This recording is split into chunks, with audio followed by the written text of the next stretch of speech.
lower limb because of dorsal colliculus, or if you want, fasciculus gracilis, and only pain and temperature will manifest on the opposite lower limb because your lateral spinothalamic tract is a cross tract. Okay? I may use it. If ever I will find again the specimen of the cross sections of the spinal cord, I may give this. If it is thoracic level, the question is, presuming this is T8 to T9 level, and the right half was destroyed, etc., etc.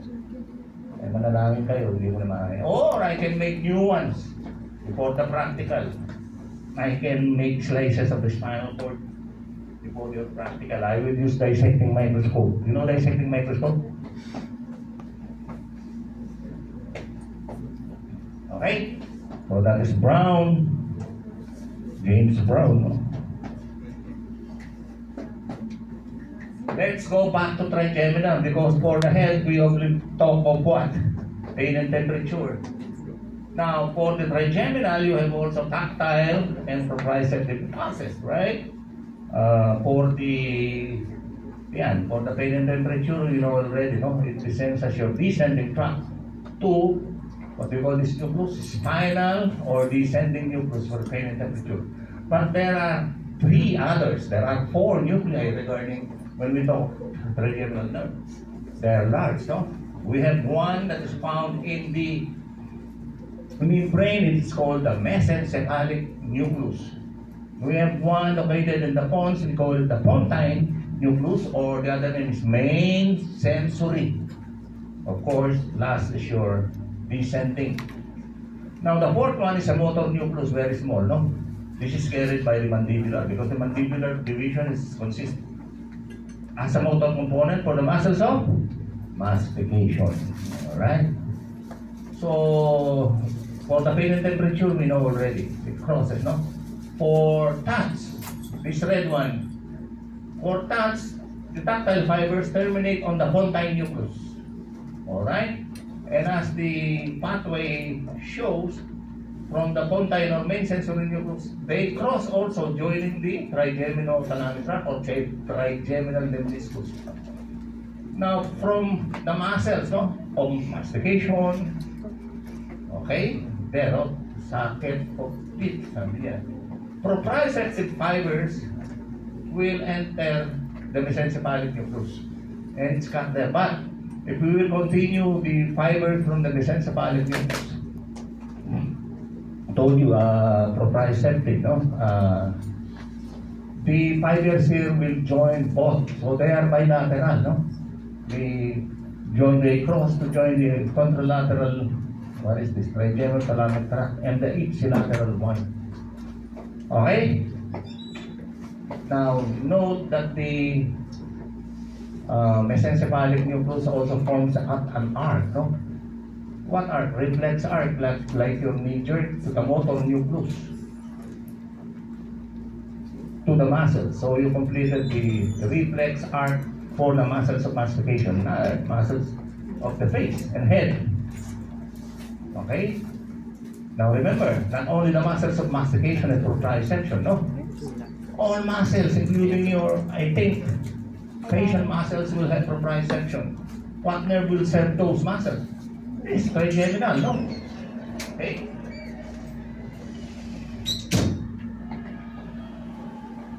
So, there is mesencephalic, there is pontine, spinal, and the motor. So, four nuclei. Oh. Okay? Oh, I will not give those. Maybe I will just pick. Remember, ito yung practical kasi. This is what is important. Hindi lang kayo interesado sa theoretical. Oh. I'll believe brain. I'll ask you the name of the very easy naman sa mesencephalic nucleus. So I'll just ask what sense and what GSA is served by the nucleus of the trigeminal located here, proprioception. Diba? And then there. I will pinpoint what's the GSA is served by the nucleus trigeminal located here. Of course, it's tactile, touch. And then here, sure, pain and temperature.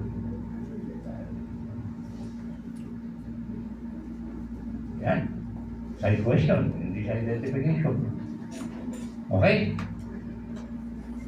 Unconscious proprioception is by the spinocerebellar tracts. There are two. Okay, there's a complete list para hindi na mahirap yan. Nawala. Mali yata yung nadala ko. Okay, malas nyo, pinumpleto ko yan nang iba yung nadala ko sa USB. Wala, malas nyo, iba yung nadala ko. Okay, anyway, unconscious proprioception, no? Okay, there are two, no? Actually, there are three spinocerebellar tract. The one is dorsal, it is uncrossed. So this is the one. It's not just written there, dorsal spinocerebellar tract. Okay, from the dorsal nucleus of Clark, cerebellum. And then ventral is crossed. Use your imagination, it's crossed. But then, it recrosses. So still, it is ipsilateral, no? That's why cerebellar injuries will manifest as a rule ipsilaterally. Okay? What is this deficit? Proprioceptive, no? Loss of proprioception. Ipsilateral. Optic. Tingnan ko nga. Mali yung nakatalo.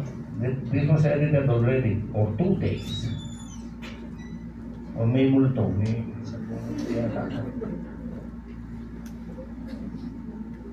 anyway, for the optic pathway, before we go to break, no?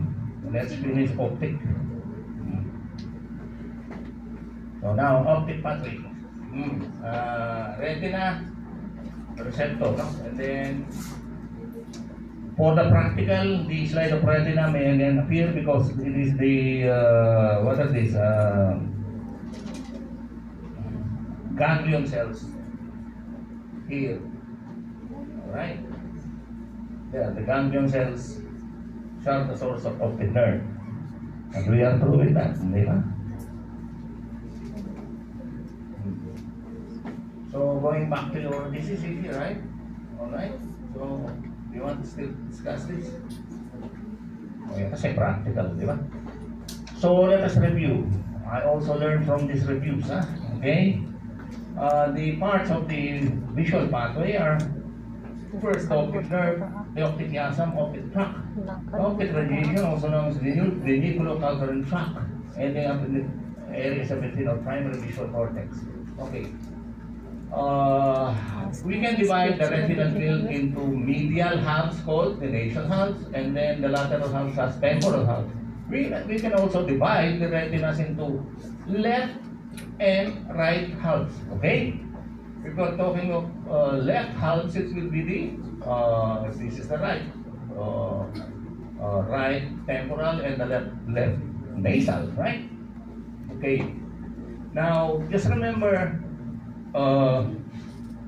What fibers cross at the optic chiasm? Those from the temporal halves of the retina colored green, no, here, will not cross at the chiasm, so they will remain on the same side. Likewise, on the this retina, they will remain uncrossed. Or what cross fibers? Only those from the nasal halves will cross at the chiasm. In effect, okay. What is received by the left, we'll consider this as the left, no, left halves of the retina will be on the left side of the tract up to the cortex. What is received by the right half, colored orange, will be on the right visual pathway. Get it? And the problem is when we go to the visual field, it's reversed, right? What is left of the visual field is received by the right. Now, if we're expressing the signs of the lesion in retinal field, it's easy. Everything here in the left will be on the left. However, the the blindness is expressed in terms of the visual field, so it must be reversed. O later on, we will reverse this pathway later on. Okay? O practical muna, so easy, no? O yan. Then, chiasm, tract. Alright? Nerve, chiasm, tract. LGB, lateral geniculate body of the thalamus. Alright? Mind you, look at this. There is only one preserved. I hope I will find this. This is the interpeduncular fossa. The midbrain, this nerve is oculomotor. So when we go to EOM, neuroanatomical basis of extraocular muscle movement, this will be given, okay? Next.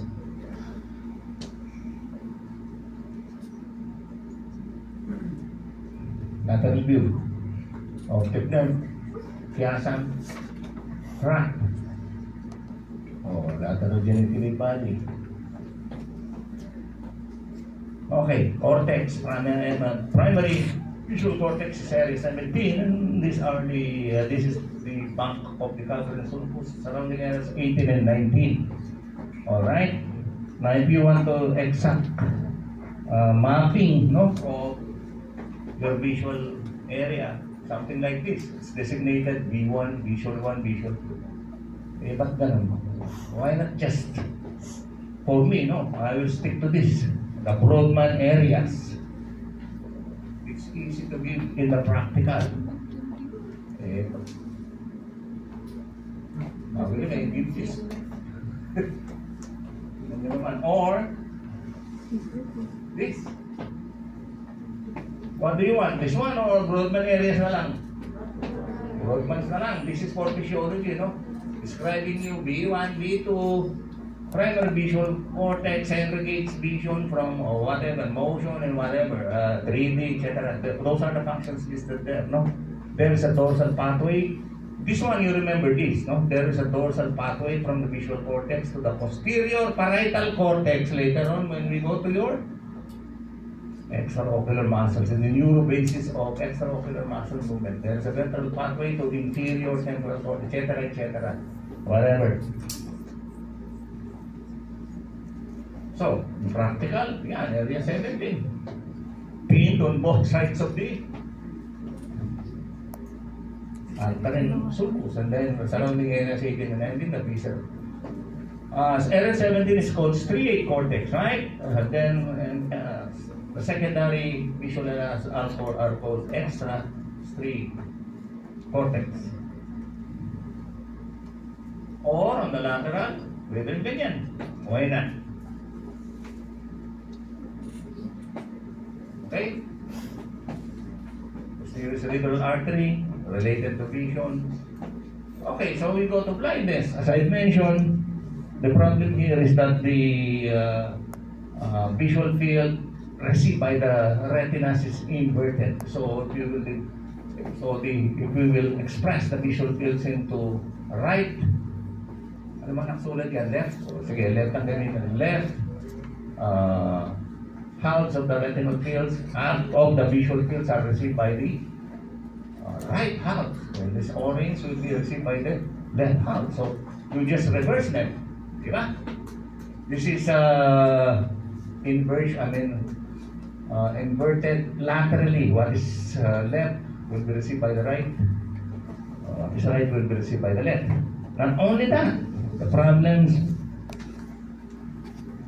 One more problem. It's not only laterality, no? Even verticality. What is up becomes down, what is lower becomes upper. It's a function of the lens, hindi ba? So how will we describe best your blindness? By quadrants. Oh, yeah. So,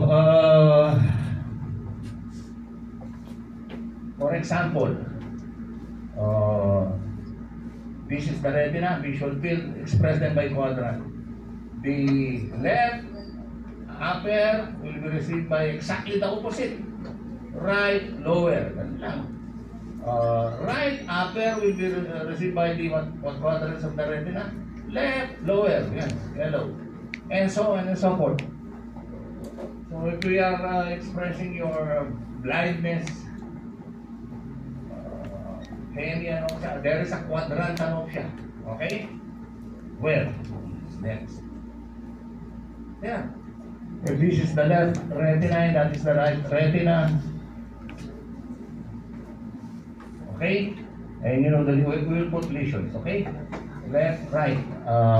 Lesion of the, let's put them on the right side. Right optic nerve, of course, it will be the blindness of the right eye, di ba?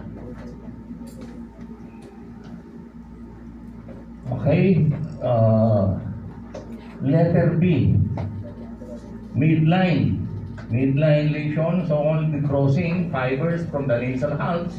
So the nasal halves are affected, but they receive the temporal.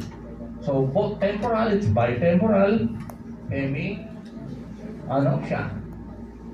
Letter C, the right optic tract, it carries fibers from the right halves. So it must be left, right? The blindness must be left. Left, siya. Also, a lesion of the entire optic radiation is the same. If it is on the right. However, the problem is here in letter D. Letter D is a lesion of the only one half. What half? The lower or ventral. All these fibers constitute the so-called Mayer's loop. Mayer's loop, remember? Mayer's loop are the lower or ventral fibers of the optic radiation that sweeps around the lateral ventricle. So the lateral ventricle here, surrounded by these fibers. The Mayer's loop, again, ventral or lower. This cannot be hemianopsia, only quadrant anopsia, right? So you reverse, lower becomes upper, right becomes left. So left, upper, quadrant. Yeah, left upper quadrant anopsia. Vision of the cortex. Okay? It's the same, right? Left, left, hemianopsia, but usually with sparing, no? There is a protection for your macular central, for the fovea centralis, no? Area. This must be preserved. Why usually, what causes macular sparing? There are two factors, right?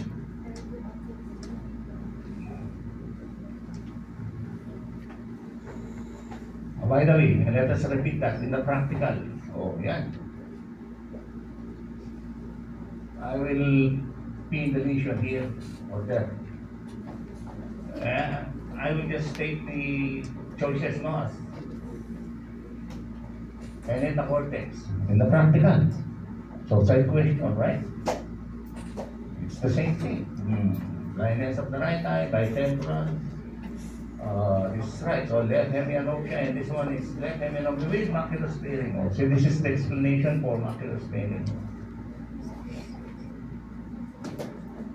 First of all, it has a large representation in the visual cortex. The small macular area in green, no? Okay, there. It has a large representation on the visual cortex. The more central, the more posterior its location, no? Look, almost covers about posterior 2/3 of the visual cortex. So if it's large, it cannot be easily imparted. Okay? And the second is it has dual blood supply.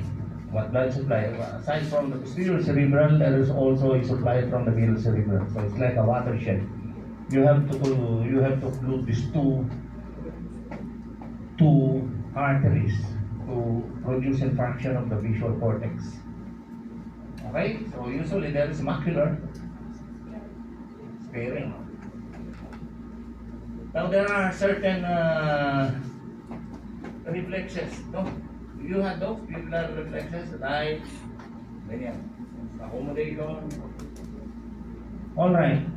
So fibers from the optic tract. Not all fibers terminate in the lateral geniculate body, no? Some fibers will terminate here, number one. That's the lateral reticulate geniculate nucleus. Number two, they may terminate in the thalamus, in the nucleus called suprachiasmatic. They may terminate in the pretectum of the midbrain. There's a nucleus there called pretectal nucleus, right? What is the function of this? Or light reflex, pupillary constriction. Kasi I'm comparing mine to this. Might be wrong, no? And lastly, superior polypidus, no? Or reflex turning of the head, even eyes, towards a visual stimulus. Okay, alam niyo na yan, pupillary reflexes. Oh, so you stimulate, this is direct and consensual light reflex resulting to pupillary constriction. Where this is the light entering striking the what is it, left half, so the left visual cortex will be the pathway, no? So from the optic nerve to optic chiasm that does not to optic tract to, instead of LGB, it will terminate in the pretectal nucleus, and this is the point in the pathway which explains bilaterality, no? The pretectal nucleus connects bilaterally to the both Edinger-Westphal. Ganun ba yun sa inyo? Really review. And you know that the Edinger-Westphal is the source of preganglionic parasympathetic fibers of the oculomotor nerve. Okay, terminating ciliary ganglion and the post-ganglionic fibers will supply two muscles. What muscles? This one is pupillary.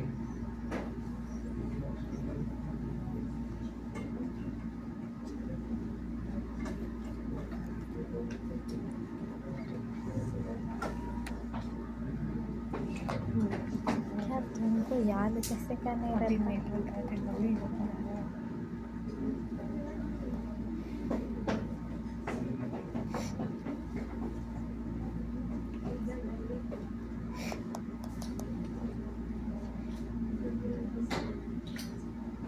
Okay, so you have pupillary constriction on the same side, but at the same time there is the pupillary constriction on the other side. Okay? That is consensual, so simultaneous. That is correct, right? What about the problem? Let us compare your notes to mine. This is old. What nucleus did you use in that pathway accommodation? Pretectal. And then what? Okay, I think this is wrong. This is old. Huh?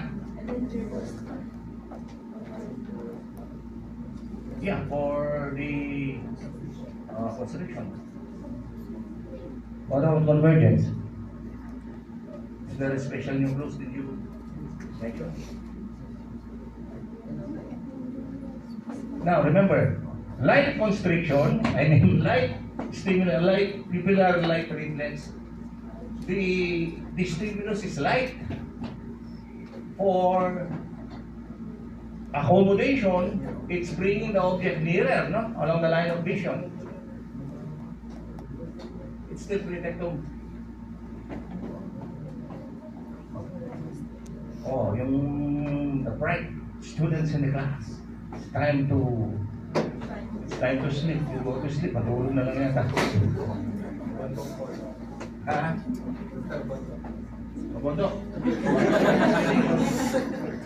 What did you remember? Ano yung you recall what? Is there a special nucleus used?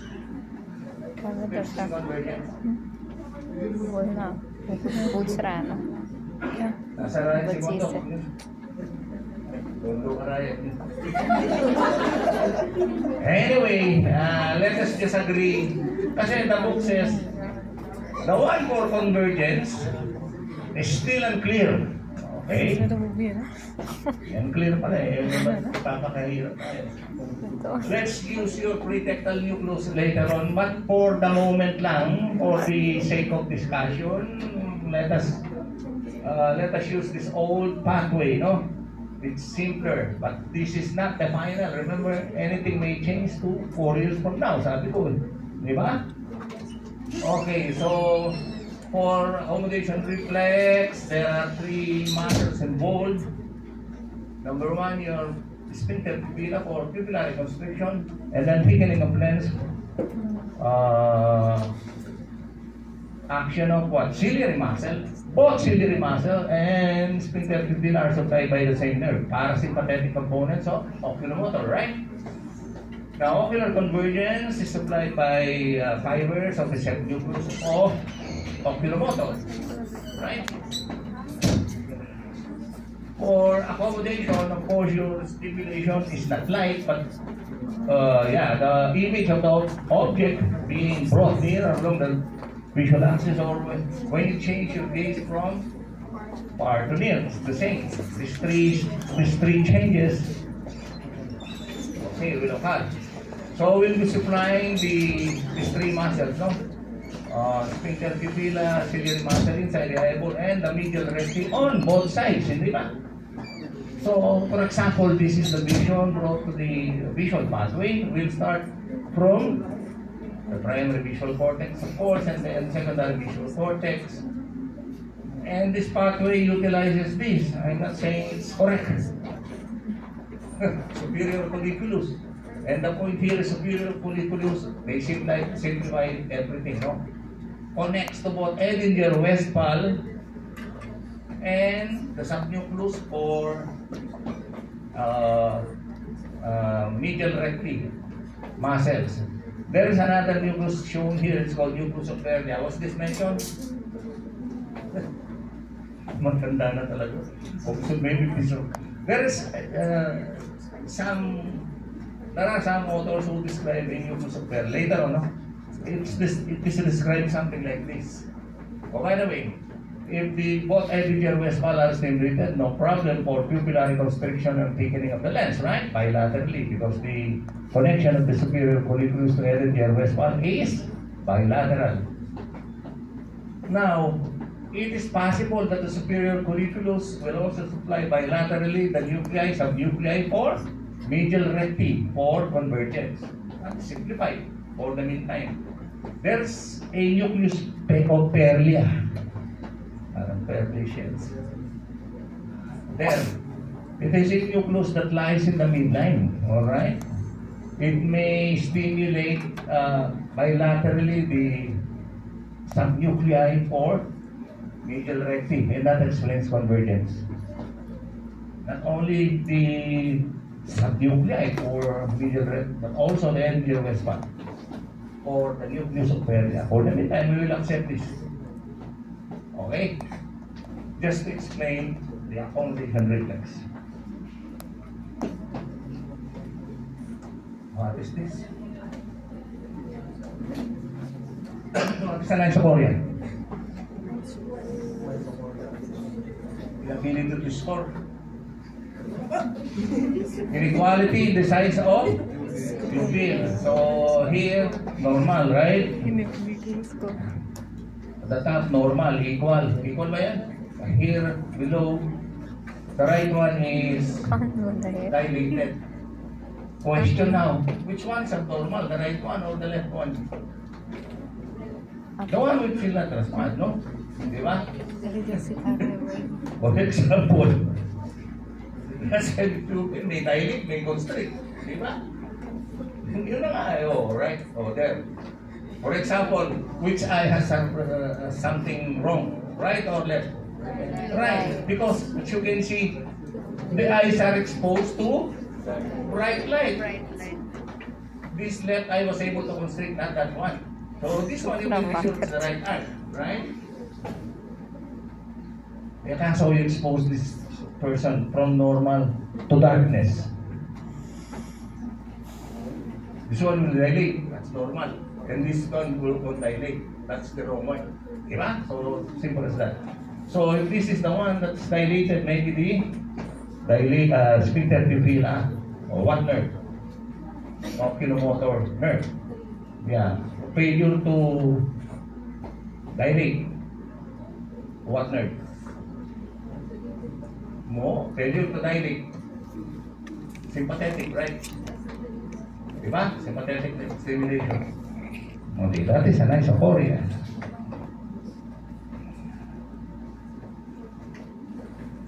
About Argel Robertson pupil.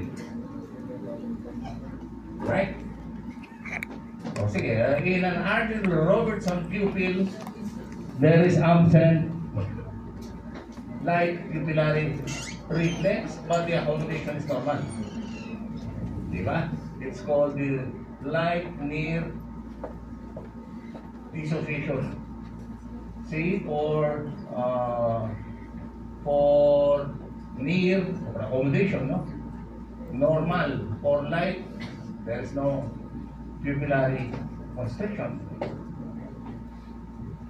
So there's dissociation for light reflex and accommodation for near. It's light near dissociation. In other words, the center or pathway for convergence or accommodation is different from that of light reflex, right? At least from the level of superior colliculus, probably. Okay? Light, normal, no? Stimulation of both eyes, direct and concession.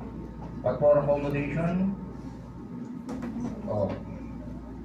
normal pala ito, near, equal, no? For what eye is affected here? As Argel Robertson pupil, the right one, no? Did not constrict. There is the syndrome, no? On the internet. This syndrome is loss of parasympathetic pupil does. Mali yan eh, ha? Dilate, right? Correct? If there is loss of parasympathetic stimulation, there is paralysis of the constrictor pupilla, so the pupil dilates, right? That is Addis syndrome. So the lesion here is in the parasympathetic supply, usually in the post-ganglionic sympathetic fibers of the optic nerve, or carried by the short.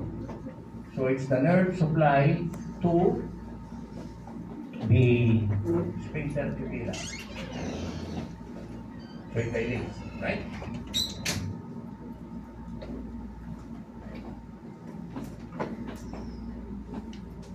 This is bilateral, right?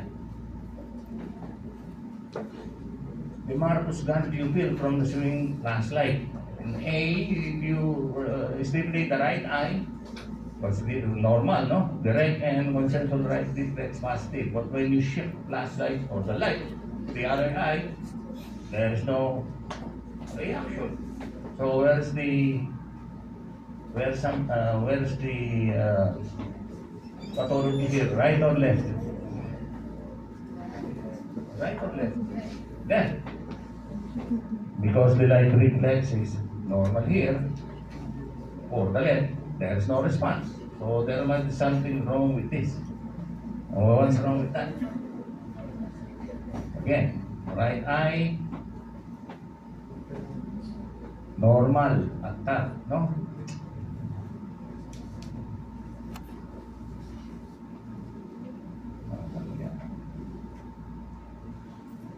Okay, so left eye, no response. It's the left eye that has Marcus Gunn pupil. And the lesion here is the optic nerve itself. Get it?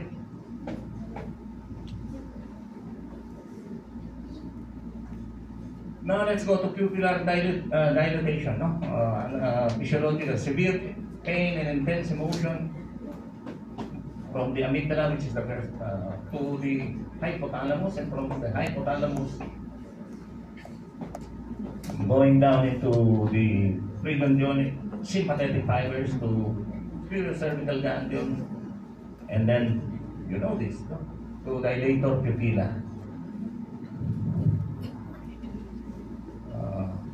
For pain, it is said to be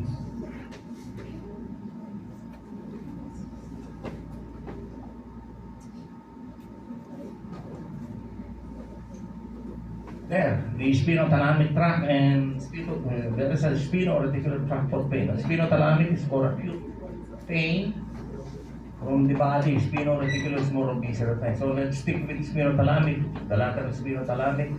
Once it reaches the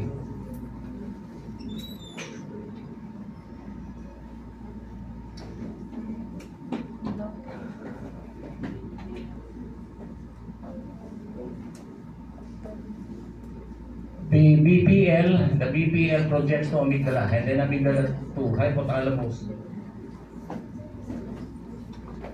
You know this pathway already, right? Sympathetic nervous system. Now, Horner syndrome is one that affects, that interrupts the sympathetic supply to the pupil. Alright? So, that is, we're through with that, right? Was given last time. Superior colliculus reflects down into the head, eyes, also visual, not only visual, it may include auditory and GSA. Now here, stimulating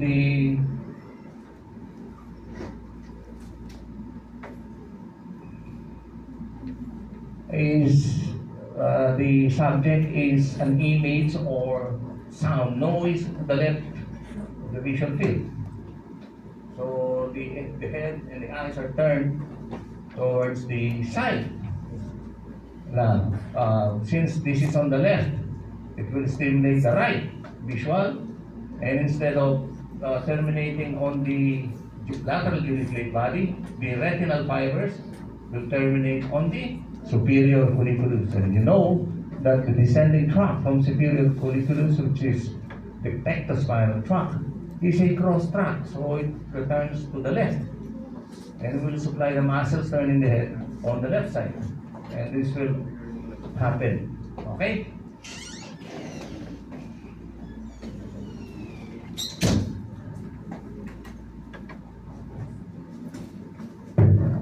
You wanna break?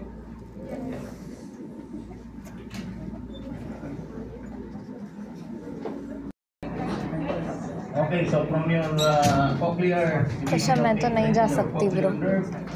Okay, entering the pons to the पूरा ही करने को बोला. dorsal and जब ventral, तक के only two, battery right? टिकती तब तक के Same काटता है. side. Ano ba to? Left, so we started from the left. So that's the end of the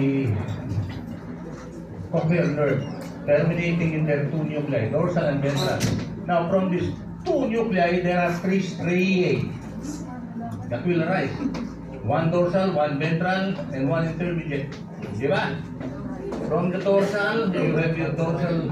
From the dorsal nucleus, of course, your green one is dorsal acoustic stria. From the ventral, the red one is ventral acoustic stria. And the, ano color yung intermediate dito? Blue? Blue. From both nuclei will arise the intermediate. So you have three acoustic stria. Let's take up first the red, ventral, no? The ventral acoustic stria will terminate there in the superior olive. That's why we divide the olive into inferior and superior, di ba? Inferior is cerebellar. Has something to do with cerebellar pathway is the spino-olivo-cerebellar tract. While the superior olivary nucleus is related to this, auditory. Okay? Now, let's go back to this dorsal and intermediate. The dorsal intermediate, you can see, will cross to the opposite side and then will ascend as your tract called lateral lemniscus. I will put stars, no, to the stations there, so there is only. Okay, so there. It mislabeled, no? Your lateral lemniscus actually includes all the fibers. Alright? So those from the two cross stria, dorsal and intermediate, will form your lateral lemniscus, but look at the ventral. The ventral, okay, stria ending up in superior olive will be bilateral. So the superior olive will contribute fibers on both sides, no, to the lateral meniscus. So this is your ascendant tract for auditory, your lateral meniscus, which will terminate in your inferior colliculus. From the inferior colliculus, auditory radiations to the auditory cortex, that is 41, 42, primary. Okay? So, as you can see, one ear, generalities na lang, no? One ear is bilaterally represented, hindi ba? One ear is represented in both hemispheres or cortices, but heavier on the opposite. Get it? So, because of this fact, any lesion in the central pathways will not produce deafness. It's bilateral, minimal. Get it? Aside from those, from that fact na heavy, there are bilateral representations in both cortices. There is another reason. Most of these patients are connected by commissural or cousin fibers. Look at inferior colliculus.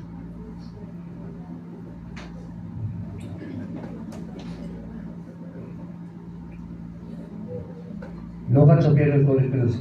Oh. Aside from bilateral representation, there are crossing fibers. See, anywhere there are crossing fibers. So it's very minimal, no? Or it's very hard to produce neurological, I mean deafness, any form of deafness, any degree, in a central lesion. So only in the lesion of the nerve, you produce unilateral deafness. Get it? So that's it. Napatapos na rin.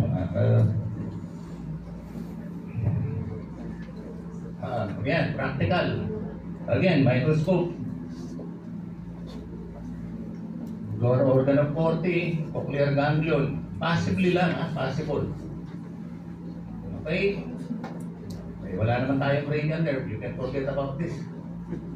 So yan, superior olive. Okay? Oh yan, ang dami pala niyan. This is from a book. We will try to copy it. No? LL is lateral meniscus. Inferior colliculus, superior colliculus, although not included in the auditory pathway. And their brachia. Okay? And their thalamic nuclei. Your MGB, medial geniculate body. Nasabi ko ba yun?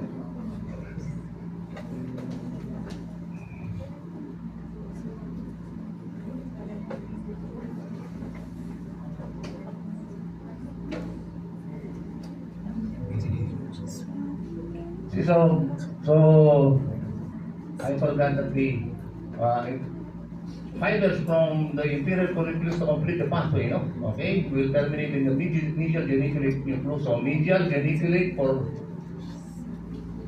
auditory, lateral is for visual, no? To area 21, 22. There, okay? Oh, identify inferior, you know? That is distinct naman eh. Okay, yung medial geniculate body and the brachium. Can you see the connection? So fibers from the inferior colliculus to MGB are contained in this brachium or the arm. Let us include your lateral meniscus. Alright? And let us include while we here, no? Superior colliculus, lateral geniculate body or visual naman yan. And then brachia. Okay? Another view. Another angle. Yan. Oh, inferior. Medial geniculate. Their brachium. And then the lateral meniscus. Superior. LGB and its connection. The brachium of superior colliculus. Okay? So identify these fingers. Kanino fingers yan? Yeah.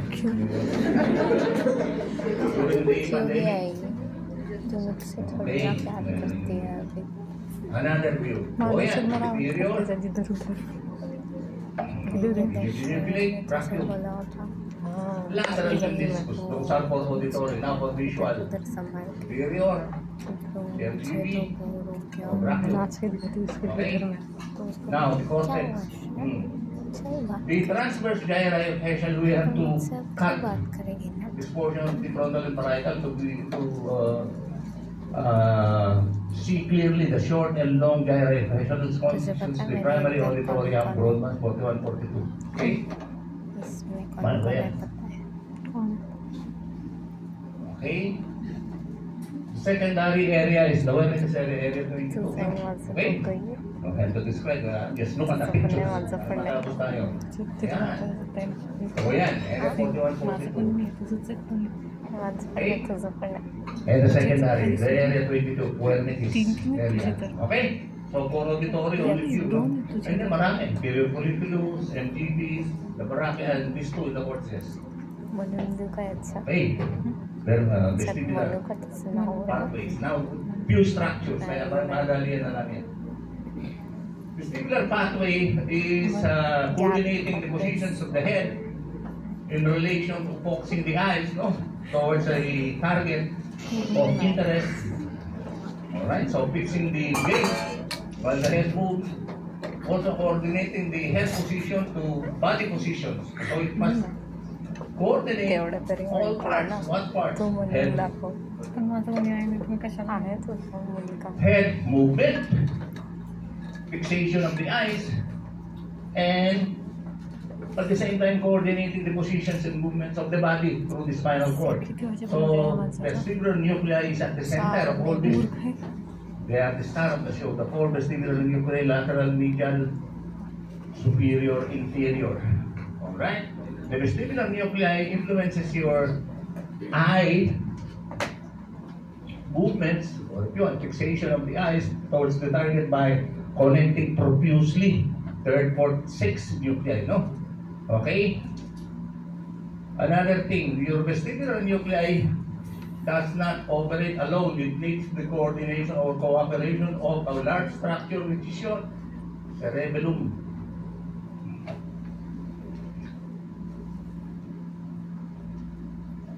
Yes, cerebellum. Actually, the vestibular nuclei has reciprocal connection to cerebellum. A part of cerebellum called flocculonodular lobe with some part of the vermis. That is the vestibular part of the cerebellum called vestibular cerebellum. Okay? So, based on head position and movement, your eyes are fixed. And despite body movements, your so-called optokinetic, no, reflex, your eyes are also fixed. So at the center of these structures or centers are the vestibular nuclei. At the same time, the cerebellum plays a part, no, a major role in all of this balancing.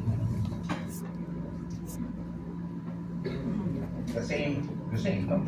So based on head position, which is fed by the vestibular nerve to the vestibular nuclei. The vestibular nuclei will fix the eyes through MLF, medial longitudinal fasciculus, and then coordinates the body position, even in movement through this descending tracts, medial and lateral vestibular spinal tract. And then also it's cerebellum, and it is mentioned that it registers this information to the cerebral cortex. What area? Area 312 also, the head area. So there is a vestibular area in the cerebral cortex. I included this so I can ask this in practical. Nerve, we don't have. Vestibular nuclei, look at the connections with 346. It's heavy and bilateral. Remember that. The connections of these vestibular nuclei, as you can see, is heavy and bilateral, passing through the so-called MLF, medial longitudinal fasciculus. उसको लिखना पड़ता है Okay? There. तेरे को तो अभी भी पता चला था उसको कुछ नहीं Practical. Where's the vestibular area? There. One specimen. Yan lang. For vestibular, that's the only thing I can give. The vestibular area on the floor of the fourth ventricle. Okay? What else? For vestibular pathway. the track. It said that there is a track ascending to... लिखो कि नहीं लिखो but you have to count करना है सबसे लेकिन Yeah. So from BPM nucleus projecting to, so the vestibular information is also brought to the area 312, and where is this vestibular area in area 312? It's the head area there. Okay, so this is your area 312, postcentral gyrus. The lowermost part for the head is the vestibular area of the cortex. In the practical, area 312, the lowermost part near the cilium fissure. Yes. Okay. So this is identified. Letter A, vestibular area. Number 2, etc., etc. Okay, lang vestibular. Next. What is this? It's connection to the cerebellum, no? Practical, I am a star. If there is a red star, it will be given in the practical. There. Oh, yeah. This is the anterior view, no, of the detached cerebellum. The one in the middle is called the nodulus, and the lateral two swellings are the flocculi. So it's called flocculonodular lobe. Plus an area of the vermis. Vermis is the midline. No? This is enough. No? If I will pin this tree, you know it's already the flocculonodular lobe, which is the vestibular part of the cerebellum. Some authors consider this tree as part of the nuclei. These are the big nuclei, sacromedial, lateral, superior, and inferior. These are the big nuclei of the vestibular system. Only they are misplaced. They are there in the cerebellum. Okay? Yeah, sigurado yan for vestibular system. Flocculonodular lobe. Actually, specimen yan. Alright? This is the anterior lobe, that is posterior, but these are reserved for the cerebellum, only the flocculonodular lobe. Okay? Kaya, ang mahirap. We said. This is the last. Okay?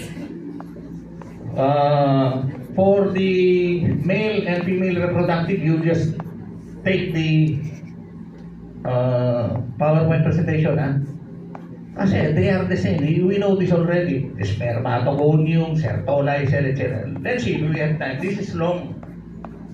Okay? Okay, listen. I'll try to summarize this. This is one of the gray areas sinasabi ko in neuroanatomy. Many things here may change, no? In the coming years. For the moment, we will rely on the lecture of Dr. Angelo Alvarado. I cannot deviate from those lectures. I will add something, okay?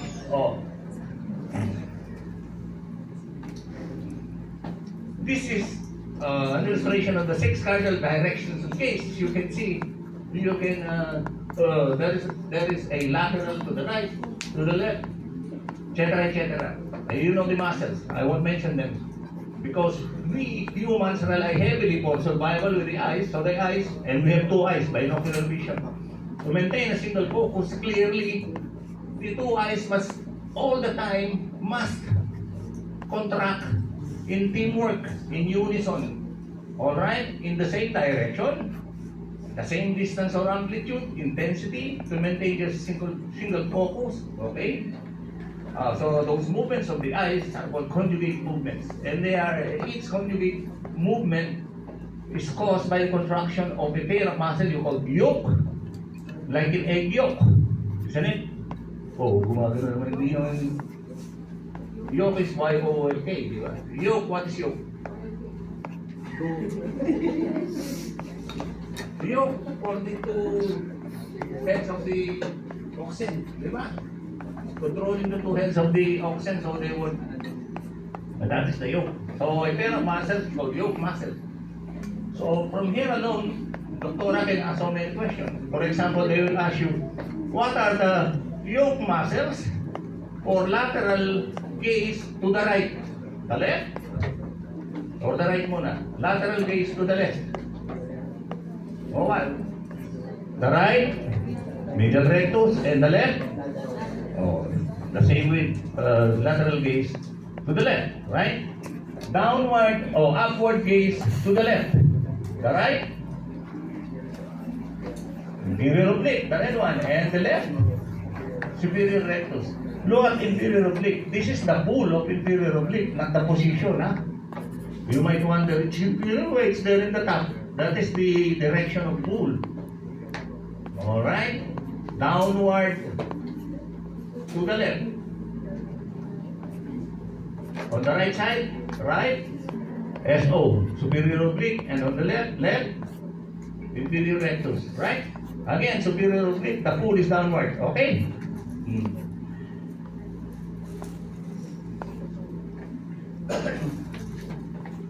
Okay, so we start from the bottom. Here are your muscles, your extraocular muscles, 2 obliques, 4 recti. All muscles are supplied by oculomotor except superior oblique, this is supplied by 4, and the other is supplied by 6 abducens, okay? And then nuclei. So from the nuclei down, if the nerve is affected, it's a lesion that is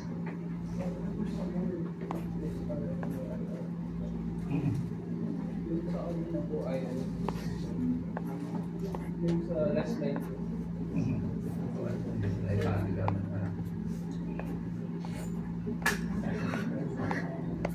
Wala, hindi sa akin yan, libro eh. Sabi ko kasi sa board, dapat tapos ito po ata dahil sa NEDA. Ay sa... I'm not after that. Bahala na kayo mag-correct yan. Kasi sometimes it depends on the adduction and abduction of the eye. If the eyes are adducted or abducted, no? I don't know whether this is a book or... Hindi mo scientists, huwag mong sa akin yan. According to their studies, no? Okay? So itanong nyo, about your lecturer niyo from Dr. Alvarado, ano ba? Yan ba ako ito? Ano bang pareho? Ha? Your lecture on your lecture on EOM from Dr. Alvarado. Not this one, no? Oh, you can forget about this. I won't give this in the practical naman. We're going back to the... Ito yung gusto ko, yung sinasabi ko, no? Ha? Okay? So, there are stem centers that control this nuclei, no? There is a PPRF, which stands for Paraminian Bonded Reticular Formation. There is an RIMLF, Rostral Nucleus of MLF. INC, what is INC? Iglesias, interstitial nucleus of Cajal, superior follicular vestibular nucleus, and many more. I put medial longitudinal fasciculus, which is a tract used by the vestibular nuclei to access cranial nerve 346 nuclei. And then in the cortex, usually mentioned as your frontal eye field or area 8 of Brodmann, your posterior parietal cortex, PPC, and then according to your lecture, you have a middle temporal MT plus your MST, medial superior temporal, consisting area, visual area 5, di ba? B5. And yung posterior visual cortex, because this is eye movement based on what you see, so hindi mawawala yung visual cortex on the cortical centers. Okay? Next. Levels, no? What are the locations? Look at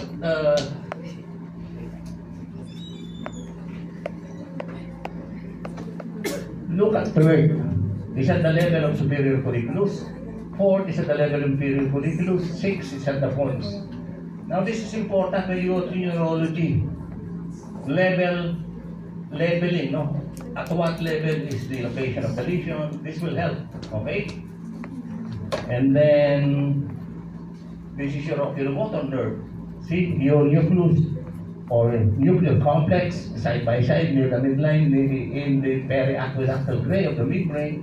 And then there are two components: somatic components for the muscles, the ocular muscles, and the parasympathetic component in blue, no, for your ciliary muscle and sphincter pupilla muscle curved by the oculomotor nerve, passing through the red nucleus, and then this will make you identify the oculomotor nerve. It arises from the walls of the interpedunculaire fossa. Di ba? Yung kanina? Okay, next. Trochlear, I did not know this. Look at trochlear nuclei side by side in the midline, again in front of periaqueductal vein. One nerve will sweep backwards, no? And will deposit at the deposition of trochlear fibers and will emerge from the back of the midbrain. That's why this is the only nerve that arises or emerges from the back of the brainstem, isn't it? That is one peculiarity. In other words, one nucleus, you will destroy the nucleus on the left. It is the right superior oblique which is paralyzed, reversed, right? If there is a lesion here, both inferior obliques and superior obliques will be paralyzed, right? So, two peculiarities. Number one, it emerges posterior on posterior brainstem, and then it's the reverse. The source of one nerve is the opposite nucleus, di ba? And then nothing special about abducens nerve. Okay? That's located in the points. What else? Your superior colliculus, no problem. Your testicular nuclei, no problem. Yeah, there are these additional nuclei. This is between the midbrain and thalamus or diencephalon. All right, the diencephalic region. Okay, in the cross section you will see many nucleus. Worth mentioning first is this RIMLF. It stands for rostral interstitial nucleus of MLF. As you can see, it is inside the trunk. These neurons are, the group of neurons are inside the rostral end of MLF. It stands for medial longitudinal fasciculus. Then there's the interstitial nucleus of Cajal. There is a nucleus of Darcis, but I didn't find any function for this. There are even nuclei of posterior commissure, but then you must remember anterior commissure. There are fibers here that will cross. I mean posterior commissure. Okay? There, PPRF, INC, PPR, what are these? RIMLF stands for rostral interstitial nucleus of Cajal. It is considered the center or vertical gaze in saccadic system, because I am looking for this. This is my question for you if you want to research. No? RIMLF. I wrote there saccade. Because in your pathways, this is mentioned only on vertical saccade. When it comes to no, I mean smooth pursuit, these are not mentioned. Even PPRF. So that's my dilemma, no? Before, I lectured on it is so simple, just frontal eye field and occipital eye field, RIMLF on both, PPRF on both. Now there are many structures included here. Eh, ganun talaga eh. This is the product of the research, recent investigations, okay? So, I put there saccade. You will see later that this is the center for vertical gaze. Only in saccade, I am not sure. Alright?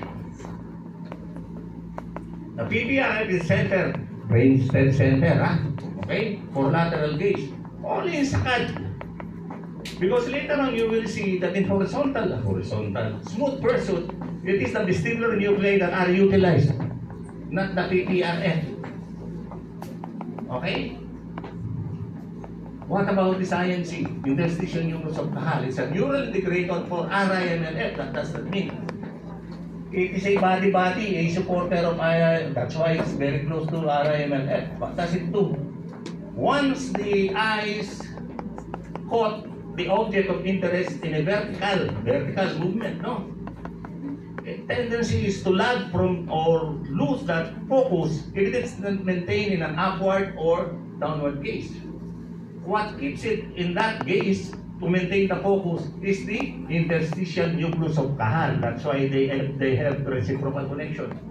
Okay? And then PPH, this is you. Nucleus prepositus hypoglossy. This is the one that the same role as the interstitial nucleus of Hall is a neural integrator or PPRF. This one's for lateral. After horizontal saccade. In other words, if you are searching, if your eyes are searching for an object of interest laterally and you catch the image of the object laterally, let's say to the left, for some time it must be maintained in that position, laterally to the left. But the tendency is to go back to the midline. So there is this nucleus prepositus hypoglossy that will maintain, that will keep tonic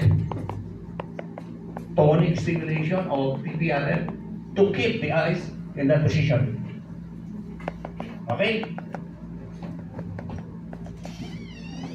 MLF, you know already, no? In the midline. There is MLF disposition, medial innovation. Remember, the vestibular nuclei, in general, no? These are the vestibular nuclei have bilateral and profuse connection with 3, 4, 6 nuclei by the MLF. So you can use any of this pathway, no? And vestibular nuclei have also by reciprocal connection with the flocculonodular lobe, cerebellum. Why is cerebellum included? Cerebellum has a role in the precision of the movement of the eyes. They work again, huh? Same time, same force.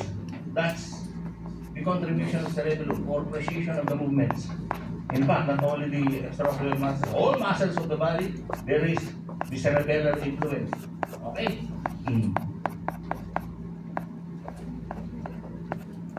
That's the position of MLF, right? No, medial. Okay? Cortical center. You have, number one, your frontal eye field. Before it's called the frontal gaze center, this is area A. Caudal end of middle frontal gyrus. Okay? There is a supplementary, never mind, supplementary eye field. Alright, there is a PPC which stands for posterior parietal cortex. And then of course, all parts of the visual cortex, especially B1 and B5, which is empty. What's empty? Middle temporal. I won't describe anymore the position. You memorize them, no? Middle temporal kasi here. Superior temporal, middle temporal, superior temporal. Near its junction with the visual cortex is the empty area, middle temporal, also B5, no? B5. It includes MST, the medial superior temporal area B5. As you witnessed in the last slide or in the next slide, these are the visual areas that are more concerned with motion. Okay, remember these are the areas that are generators now in the new investigation, generators of smooth pursuit. Get it? While the frontal eye field is the generator of saccade. But there are new items again. There is a part of frontal which is also pursuit. Jesus Maria Joseph, pampagulo. But remember, as the present, as of the moment, frontal is saccade, MST, MT, B5, smooth pursuit. Because it's smooth pursuit, you follow an object forming your visual cortex, right? So this is indispensable. What about PPC? PPC, as you can see, is positioned between the visual cortex and area 312. This is prefrontal gyrus, post central gyrus, area 312. Between area 312 or post central gyrus and visual is your PPC, which is posterior parietal cortex. This is an important integration area. It receives many sensory. Foremost is your visual, okay? Visual, also auditory, and GSA. Let's stick with visual. Based on the visual information, PPC connects with frontal eye field and together will act to produce a movement, notably saccadic. But they will also appear in smooth pursuit. Ang gulo, ano? Ganyan. Alright? This is what I'm saying about MT and MST B5. What is written there? B5, motion. See? Or movement of the eyes.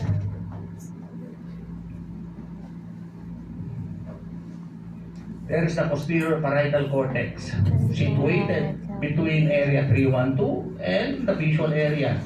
The visual area feeds visual information, GSA also is fed, general somatic appearance, touch, pain, temperature, weight, all function. Even, I will put, I'm not inventing, huh? There, the auditory cortex will also feed auditory information based on not only visual but auditory. Your pre or posterior parietal cortex PPC will recruit your frontal eye field, and together they will act to move the brain stem centers or to cause them into action. Okay? So in smooth pursuit, frontal eye field will also appear because there is a part of frontal eye field which is smooth pursuit in nature. Okay? So these are the core systems, no? Saccadic, you know, these are rapid flicks of the eyes, okay? Used in gaining, searching, scanning new target. So if you look from object to object, the eyes move rapidly. These are or brisk movement. These are the saccades, no? Alright? Then once you obtain your area or target of interest, you must not lose sight of that. But if the object moves, you follow it, but that is another movement. So the smooth pursuit. So smooth pursuit is used for following or tracking a moving object. Don't lose the sight. Okay? As you can see here, saccadic is by the frontal gaze center connecting to PPRF. Smooth pursuit, it's written here. PPC, parieto-occipital gate, that's the posterior parietal cortex, no? Anything that includes the cerebellar and vestibular pathways. See? Smooth pursuit does not include PPRF, hindi ba? And RIMLF, only for saccadic. This is my point. Before kasi, basta horizontal, whatever the movement is. PPRF, vertical, RIMLF. But in this case, I don't know, no longer mentioned, right? Only in saccades. Number 3 is, for example, while you are following the object or while you are fixed at the object, you move, your head has to move. Then the fixation or your focus of the object must be maintained despite head movements. What will steady the eyes is your vestibulo-ocular reflex, your vestibular nuclei. Okay? But when we are looking at the object, it stops. Then it comes near you. Right? If you will still follow the object coming near to you, it's vergence, right? And this is the problem kanina. Is it nucleus superior, superior folliculus, so later on, this is the last. Alright? So this is saccadic from Obama yata rin. So from object to object, the movement of the eyes in between is brisk. While you're still looking for the object of interest, these are saccadic. It also happens in reading from word to word. Your eyes jump from word to word, right? That is saccadic. An object was targeted in the horizon, and due to saccadic movement, you were able to catch the image of the object, and you don't want to lose sight of the object. You follow it while it is moving. It is your smooth pursuit. Vergence is tracking the image of the object, okay, brought nearer along the line of vision or the visual axis. And vestibular system is fixing the eyes towards the object, no? Or the image of the object being seen while you move your head. Pathways. Remember, this is saccadic, saccades. Vertical or horizontal. Okay? If your brain commands your eyes to look for that object, okay? Let's say this is the left, no? Left cerebral. Okay?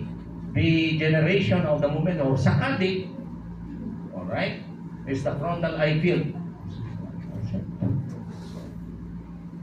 Frontal eye field.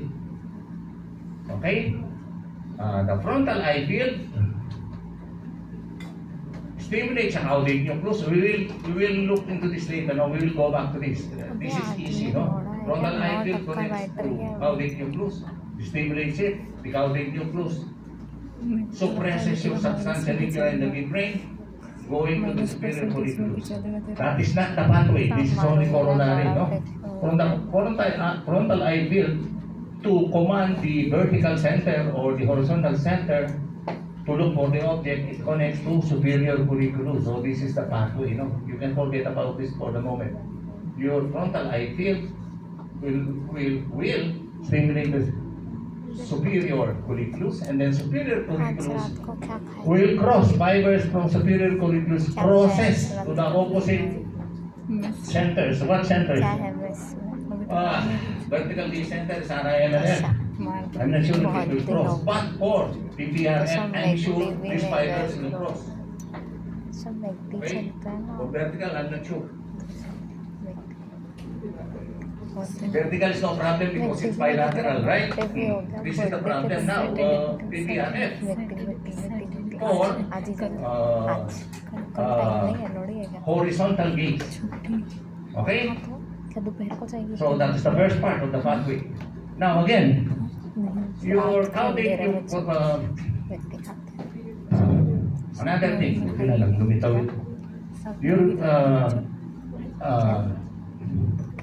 it is possible that from your visual cortex, an image is formed,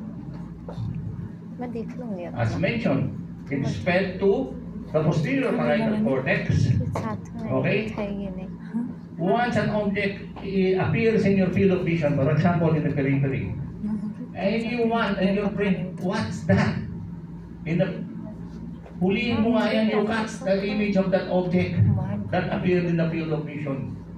Alright? It's the posterior parietal cortex that will recruit the frontal eye field there. So a saccadic movement to catch the object in the visual field occurs.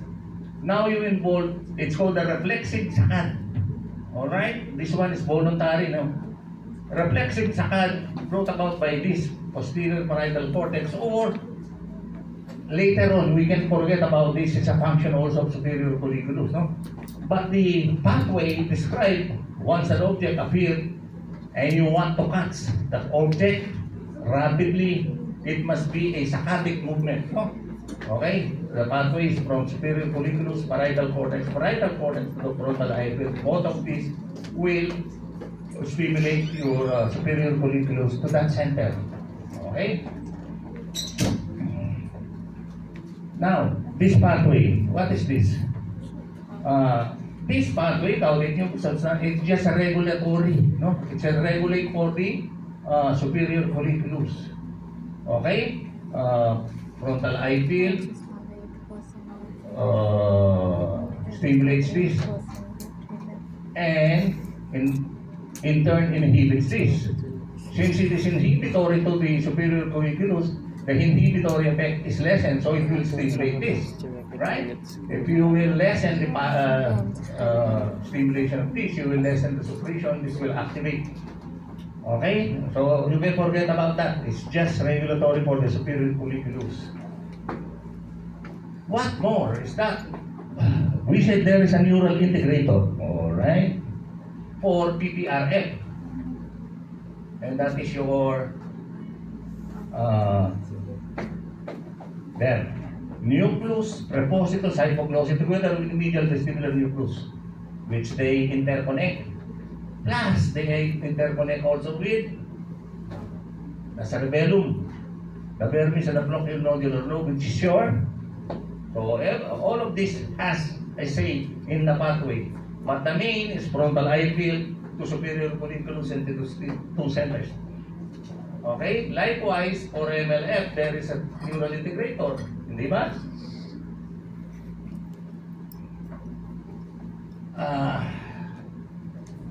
I forgot to put that kasi malito. What is the integrator for RIMLF? Interstitial nucleus of Kahal. Oh, I'm sure I put Kahal here. It's missing. See? Just remember, similar in role with the nucleus prepositus hypoglossy here, the neural integrator to get this in, is the interstitial nucleus of Kahal. Yung mga Amerikano, kasal, sabi nila eh. Siguro gusto magpakasal sa Pilipinas, Okay? Kasal, sabi nila. Horizontal sakad from Dr. Rocielos. Di ba ganyan yan? Right? Oh. There, I put that. So, from your PPRF, number 1, your frontal eye field connects to superior colliculus and both of them send fibers, di ba? There. That crosses superior colliculus, PF to superior colliculus, and then superior colliculus. From superior colliculus, the pathways cross. Hindi kayo magulo. You use mine. Ito. Or you just remember the steps. Frontal eye field connects with contralateral PPRF. PPRF connects to ipsilateral 6 nucleus. And then the lower motor neuron of 6 nucleus will form the abducens nerve, supply the ipsilateral lateral rectus. And then there are 2 parts of, in other words, your abducens nucleus. There are lower motor neurons that form the abducens nerve. There are interneurons that will cross the MLF and connect to the opposite medial rectus and the medial and the oculomotor nerves form to respective muscles. Okay? In other words, your frontal eye field controls your lateral saccadic to the opposite side, isn't it? But the PPRF controls the same saccadic lateral to the same side. Para hindi mahirapan, this is mine, maybe created some 10 years ago. Alright? Yes, I added this. I added there. This is FEF, right, left side, superior colliculus, MLF. At naging ganun ito, siguro nagulo. Inulit ko na, pinanong na siya. Inayos ko na to. Ganun pa rin. Anyway, nag-doble-doble oh. Let's see.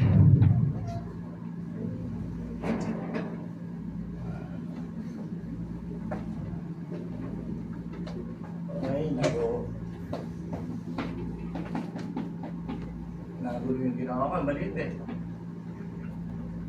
Kasi when you feed those you created 10 years ago, Microsoft Office, and then it's a new one, magugulo yan eh, ganyan eh, no?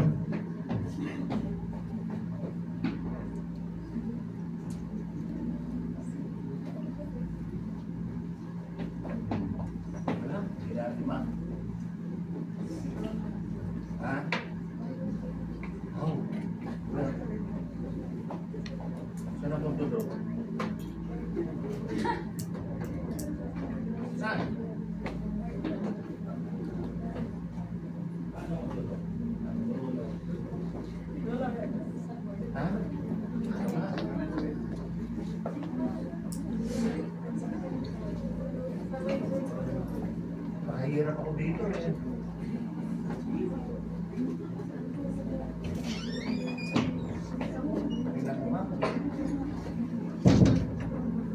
Sige, you just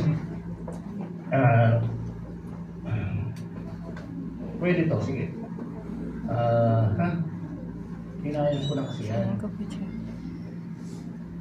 Okay,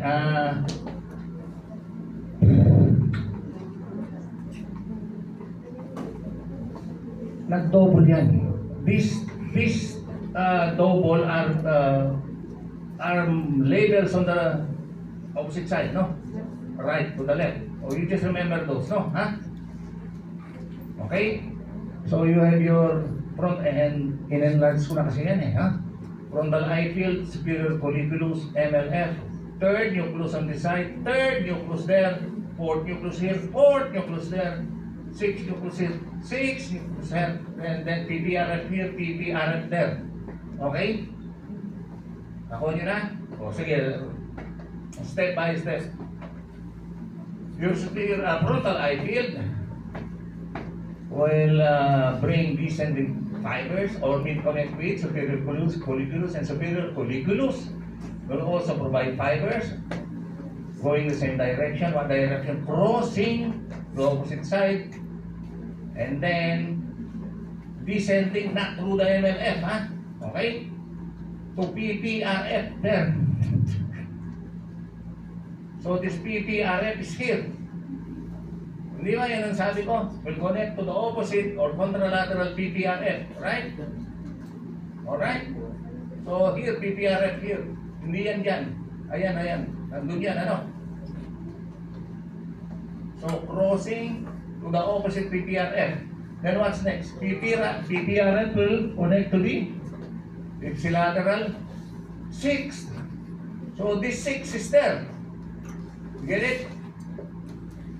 And what's next? 6 has two components. It has lower motor neurons that will form your obtusens nerve. So you have 6 here, huh? Okay?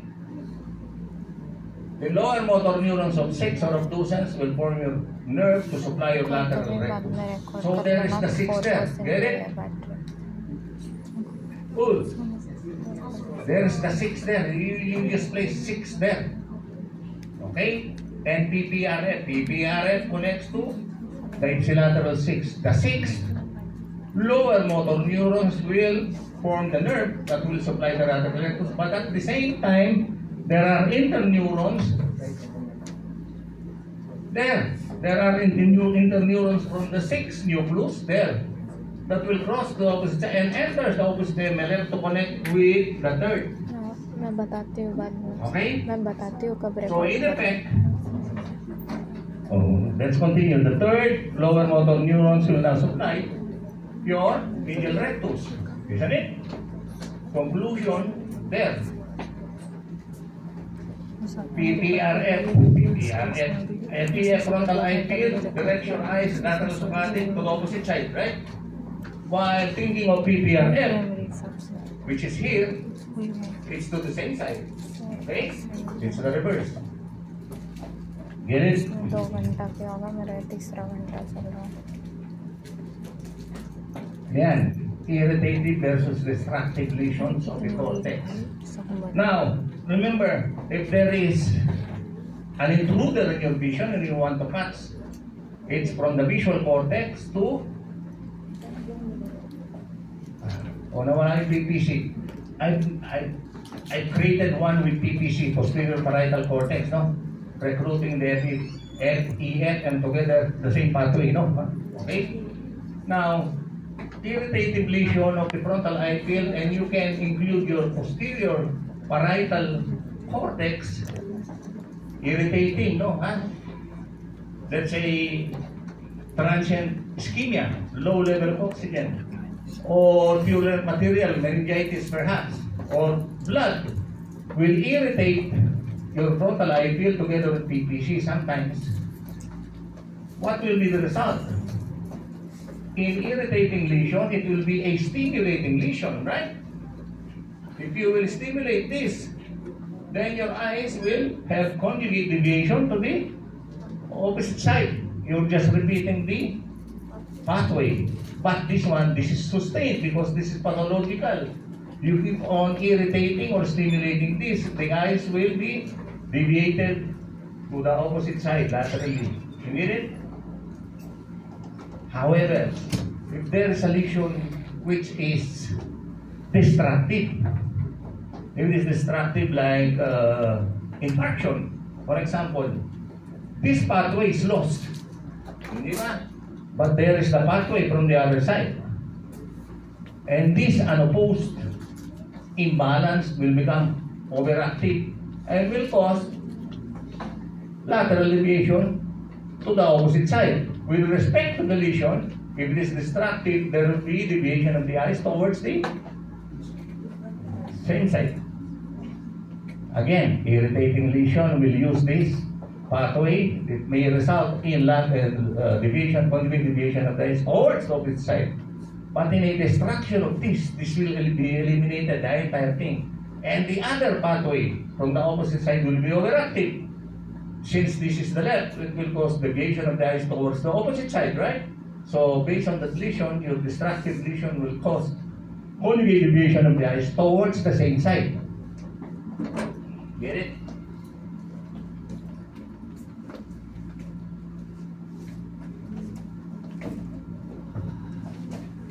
You ask your patient to move voluntarily the eyes laterally to the right. Is that normal? Yes. Normal, right? Nagagalit na yung mga sa akin nakatingin. And then you ask your patient to move your eyes laterally to the left. Is there something wrong? Yes. What eyes? Right or left? Right. Right. Because the right eye was unable to move across to the left or laterally to the left. So what are you suspecting? So there is something wrong here. What is this, adduction?